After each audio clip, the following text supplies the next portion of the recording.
Tollywood heroine Payal Rajput ఇంట విషాదం నెలకొంది. ఆమె తండ్రి విమల్ కుమార్ రాజ్పుత్ కన్నుమూశారు. ఈ నెల 28న సాయంత్రం హైదరాబాద్ లో అనారోగ్యంతో తుది శ్వాస విడిచారు. కుటుంబ సభ్యుల సమక్షంలో అంత్యక్రియలు ఈరోజు ఢిల్లీలో నిర్వహించనున్నారు.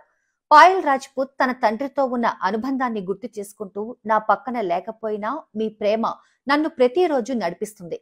మీ చిరునవ్వు, మీ గొంతు, మీ ఉనికి నాకు చాలా గుర్తుంది. మీరు ఈ ప్రపంచం నుండి వెళ్లిపోవచ్చు, కానీ నా హృదయం నుండి ఎప్పటికీ వెళ్లిపోరు. లవ్ యు నాన్న అంటూ పోస్ట్ చేసింది. పాయల్ రాజ్పుత్ RX100, వెంకీ మామ, మంగళవారం వంటి చిత్రాలలో నటించి పాపులర్ అయ్యారు. ప్రస్తుతం ఆమె ముని దర్శకత్వంలో తెరకెక్కుతున్న వెంకటలక్ష్మి అనే సినిమాలో హీరోయిన్ గా నటిస్తున్నారు. విషాదం నుంచి పాయల్ రాజ్పుత్ త్వరగా కోలుకోవాలని ఆమె అభిమానులు సోషల్ మీడియాలో పోస్టులు పెడుతున్నారు. ప్రముఖులు, సినీ పరిశ్రమలోని పలువురు ఆమె కుటుంబానికి సంతాపం వ్యక్తం చేస్తున్నారు.